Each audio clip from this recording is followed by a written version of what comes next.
Bonjour à tous, donc on se retrouve pour une nouvelle vidéo. J'aimerais parler d'une coutume qu'on n'en parle pas beaucoup sur YouTube, et du coup moi, j'aimerais en parler justement, parce que j'aimerais plus approfondir cette culture, parce que il n'y a pas beaucoup de gens qui le savent, que cette coutume, elle est très particulière. Donc je vais vous raconter un peu ce que c'est dans cette vidéo. La coutume que je vais parler, c'est justement une coutume qui se faisait beaucoup chez les Huns, c'est de déformer le crâne des nouveau-nés.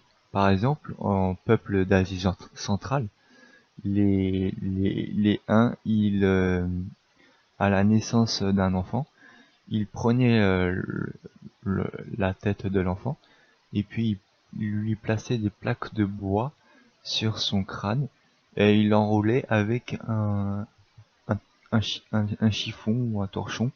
Ils l'enroulaient autour de la tête de l'enfant pour que son enfant a le crâne allongé, et ils le laissaient comme ça jusqu'à que son crâne devenait allongé. Et ça se faisait beaucoup chez les Huns, et on retrouve cette pratique ailleurs, hein. Ça s'est transmis par exemple chez les Germains, et ça c'est une chose que pas beaucoup de gens le savent, c'est que les Germains aussi, les Alamans, ils avaient cette coutume de déformer le crâne de cet enfant à partir de plaques qu'on lui mettait sur sa tête, et d'un chiffon qu'on l'enroulait autour de sa tête pour que son crâne, il devient un peu plus allongé en arrière. Et ça s'est même transmis chez les Alamans, c'est ce que je disais, parce que les Alamans se sont inspirés des Huns quand ils ont regardé que les Huns, ils avaient la même coutume, ils avaient une coutume particulière. Et ben les Alamans, ils se sont inspirés de cette coutume assez spéciale, hein, parce que bon, déformer le crâne d'un enfant, c'est une culture assez étrange, mais mais ça se faisait à l'époque, et il faut le savoir. Et moi, je suis là pour vous apprendre quelque chose que pas beaucoup de gens le savent, hein, finalement. Ce qui s'appelle la déformation du crâne. Et chez les déforma et c'est pas et quand les archéologues ils ont trouvé cette euh, cette, cette déformation cette déformation crânienne, quand les archéologues ils ont trouvé ça, ils ont tout de suite dit que c'était une malformation. Mais ensuite ils ont fait des analyses et des recherches approfondies, et c'est là qu'ils se sont rendus compte que finalement non, c'est une coutume que le peuple d'Asie centrale faisait, et que ça s'est transmis chez les peuples germains.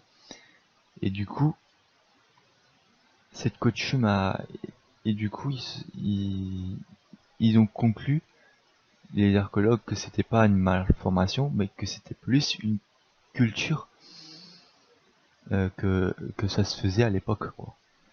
Et cette coutume est apparue en l'an 450 après Jésus-Christ,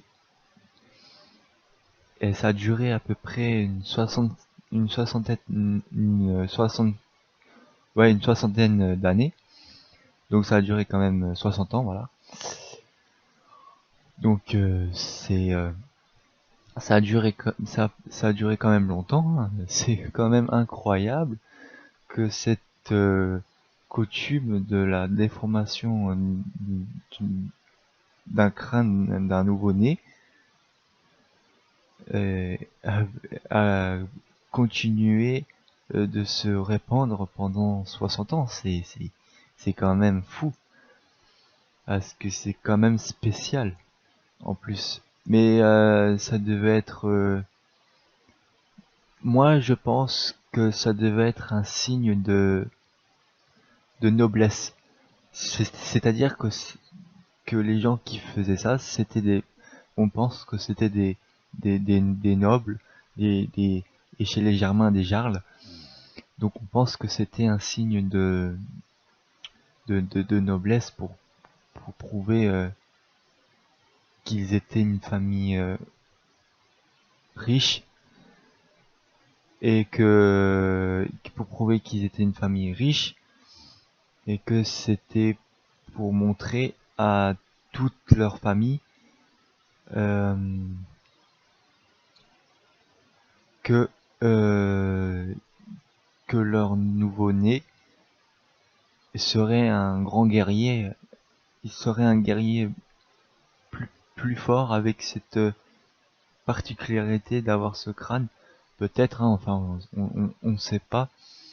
On sait pas vraiment. En tout cas, on pense que cette coutume a été pratiquée dans des familles nobles, et qui a été pratiquée chez les Germains. Donc, chez les Germains, ça va plutôt être pratiqué chez les jarls et les familles riches chez les Germains, puisque cette coutume, elle a été transmise aussi chez les Germains et les Huns. Mais ça a été surtout transmis, mais ça a été surtout fait chez les peuples d'Asie centrale, donc chez les Huns, tout ça. Et nous, les Alamans, eh ben, on s'est inspiré de ces peuples-là pour continuer à avoir la même culture, à s'inspirer de la même culture des Huns. On a continué à pratiquer cette culture pendant 60 ans. Voilà, c'est énorme, quand même beaucoup. Et ensuite, je voulais dire aussi que j'ai vu la même chose au musée archéologique de Strasbourg. J'ai vu les deux crânes qui représentent du coup cette coutume au musée archéologique de Strasbourg, et aussi à Heidelberg, un musée archéologique en Allemagne. Donc Heidelberg, c'est un musée qui parle d'histoire, tout ça, qui est en Allemagne. Et c'est un musée que j'y étais quand j'étais petit. Et là-bas, il y avait aussi, on retrouve également ces fameux crânes, avec cette particularité d'avoir un crâne allongé, quoi. Bon, ben voilà, je voulais donc du coup vous parler un peu de cette coutume que les Huns et les Germains ont pu faire.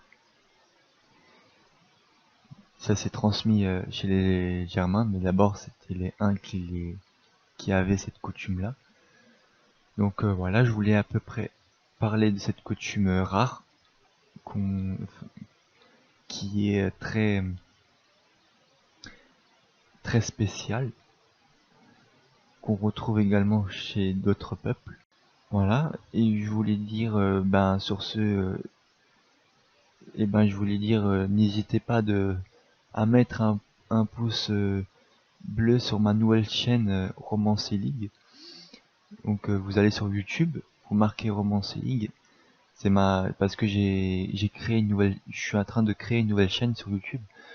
Donc n'hésitez pas à liker et à commenter pour voir ce que vous en pensez de cette coutume, et de ce que vous en pensez de mon contenu. Voilà. Donc sur ce, je vous dis au revoir et à la prochaine pour de prochaines vidéos.